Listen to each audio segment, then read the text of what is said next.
Oh great, now I have 10 NXT superstars that I don't know which brand they're on.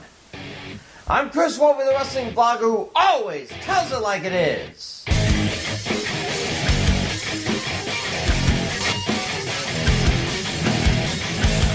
We're still getting used to having EC3, Nikki Cross, Lacey Evans, and Heavy Machinery playing both sides.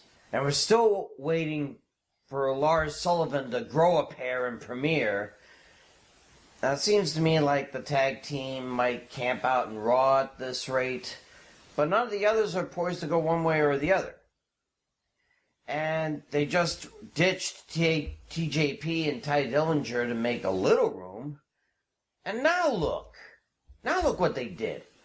Current NXT champ Tommaso Ciampa recently dethroned North American champ Johnny Gargano, former NXT champ Aleister Black, and the only cruiserweight not on 205 Live, Ricochet, have had successful matches on both Raw and SmackDown Live, and are posed to be on next week's shows as well. Okay, look. I think we all know by now that NXT has the superior talent in the WWE, alright? They fight with heart, they give their all during interviews, and the crowds absolutely love them when they get out of Full Sail and travel around Florida and the country for the takeovers. And yet, when they get to the main roster, half of them end up being let go after a few years because they just don't fit into the veteran storylines. And that's the thing. You know what NXT reminds me of? College football. I love college football, Michigan Wolverines mostly. I prefer them infinitely more than the NFL. Why? Because the college players play with heart, give their all, and everybody absolutely loves them wherever they go. Sound familiar?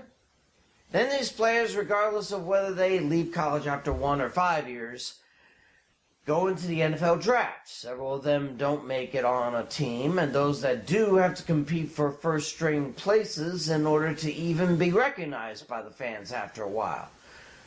Oh, obviously some of them achieve greatness, though most of them are quarterbacks with a few running backs and receivers thrown in. Maybe even a linebacker or two may be cheered loudly by the fans after a while. Everyone else, though, just along for the ride. And while they might help their team achieve success and with any luck win a Super Bowl, their jobs aren't safe because the new bunch of draftees are coming in to take their spots if need be.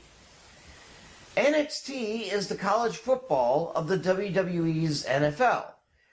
The superstars are fighting for the positions on the rosters that are already packed with veteran superstars the fans love and love to hate. But most of the time when they get there, the writers aren't sure what to do with them. They have an idea of their character, sure, but fitting them into the physical soap opera on such short notice is not an easy task.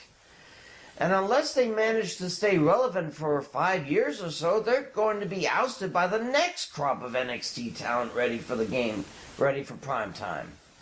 And then they'll have little choice but to try to get into Ring of Honor, the Alliance of American Football of pro wrestling. We're still getting used to those announced after TLC getting settled into the main rosters, and now out of nowhere, 4 more big names come charging in. If EC3 doesn't stay relevant, he'll be begging Chris Jericho for a job in his new Fed. If Heavy Machinery doesn't kick their Bushwhackers meet Demolition shtick into high gear, they'll have a vague idea of how the Vaudevillains felt. Well, Simon Gotch anyway. And need I remind you, the releases are still few and far between. To make room for the noobs, others not pulling their weight should be let go. What are they waiting for? Why are they loath to let some of these veterans retire into legend status and let the newcomers try to shine? I think it would be best if the new blood comes in only once a year, preferably after WrestleMania like they had done for some time. This is the 3rd influx of NXT talent since WrestleMania 34. Why don't you ask No Way Jose how that's working out for him, huh? Hunter, dude, I know you want to show off the talent you've nurtured to a wider audience, but this is not the way to go. Let them at least earn their diplomas by talking to the main writers so they're not just so many background characters when they graduate to Raw or SmackDown. Otherwise, they'll be thrown into a cutthroat job market totally unprepared and unable to find a niche. All that time and money, and they end up in customer service like Impact. And even then, their jobs aren't safe. I'm Chris Wolvie, the wrestling vlog, who always tells it like it is. See ya! That sounds familiar.